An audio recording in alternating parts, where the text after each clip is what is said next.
Hello, my name's Richard Gear, and this is my first video on this YouTube channel, and we're going to be exploring related rates. I'm a student at Hunter College in my freshman year in the YALO Scholars cohort. So this question is asking us about a cylindrical tank with radius 4 meters being filled with water at a rate of 3 meters cubed per minute. How fast is the height of the water increasing? So, first, what we're going to do always when we're doing related rates is we're going to sketch out what the object we are talking about looks like, so we have a good understanding of what we're dealing with, right? So this is a cylindrical tank, and we need the volume equation. So whenever it comes to 3D shapes, we should always think about it like stacking the base shape, right? The base shape of this cylinder is a circle, and we're stacking it a bunch of times. So if that's the case, then the volume is just going to be the area of a circle, right? Pi r squared times the height. And now we're going to find out what is given to us. So what is given to us is the radius. The radius is 4 meters. And the rate at which the tank is being filled with water. So let me put that right here as dV over dt. The reason why this is going to be put as, the reason why I'm assigning this as dV over dt is because the volume of the amount of water in the tank is, the derivative of that would be the rate at which it's being filled. So let me write that over here, cubed per minute. And now we can use implicit differentiation to look at this problem. So let's do that. We're going to implicitly derive the equation that we have from right. And what is that going to look like? So it's going to end up being, it's supposed to be a t.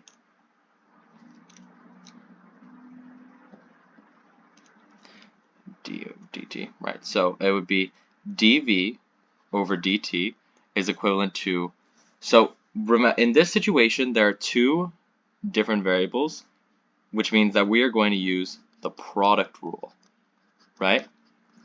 If you remember correctly, when we have a function f times g, the product rule would state that the derivative of that would end up being, d dx of f times g would be f prime times g plus g prime times f. If you are given a function with like more than two functions inside of it, like if I were to give you a function that's like let me write that first, d dx of f times g times h times l, the product rule would end up working like a sequence, right? So you would have f prime times g times h times l, and then the next thing that we're adding will be the g prime. So it'll be f g prime h l, and then f g h prime l, and then f g h l prime. So you see how the sequence continues. That was just a little aside, because I noticed that a lot of the time people end up just using the product rule like multiple times in that situation where there's like multiple inner functions. So we don't really have to do that if we wanted to like cut corners. So let's continue with our implicit differentiation.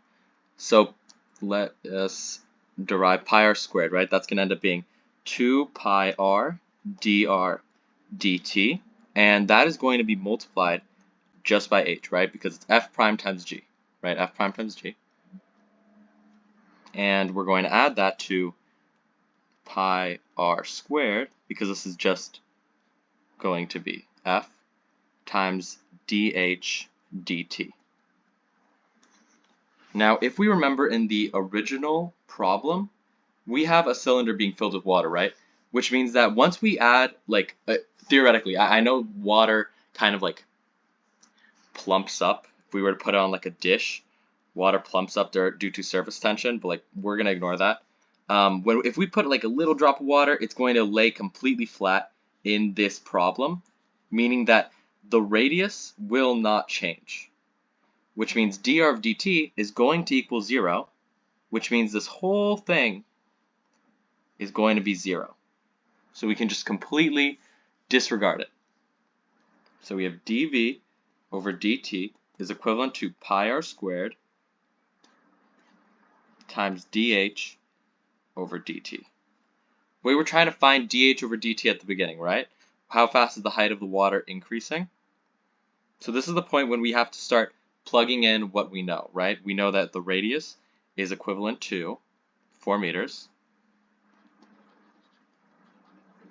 And we know that the dv dt is 3 meters cubed per minute.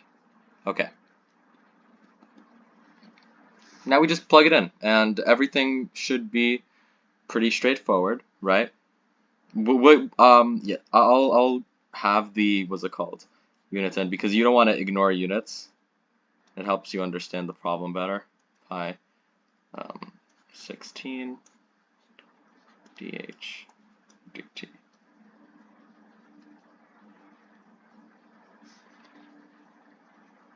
Okay. Now we're just going to divide, right? So when we divide, we end up dividing 16 pi on both sides. Say pi 16 meters squared. This is the cool part about units that people don't think about often. Units, like all units like work with math. When we end up doing this, pi 16 meters squared, we use the exponent. We use all the exponent rules that we know, right? A cubed over a squared is just a to the power of 1, right? So we would end up having, let's see, what would that would be?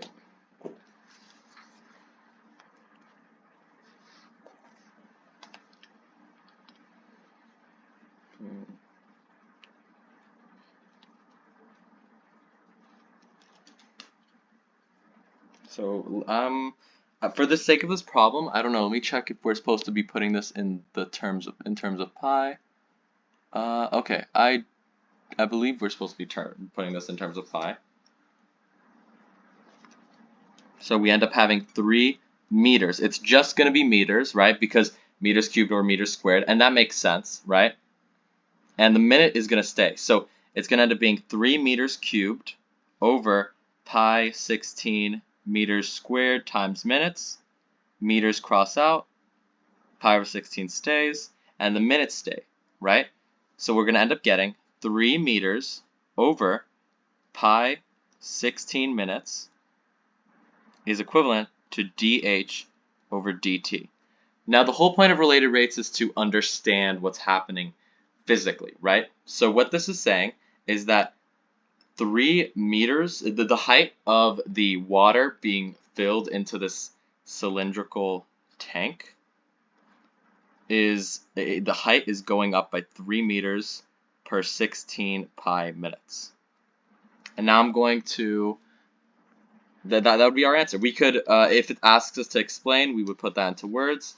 But that's essentially how we want to navigate all related rates problems, right? We first want to draw out what shape we're using and continue on like that. I've seen some problems in which you had to use similar triangles.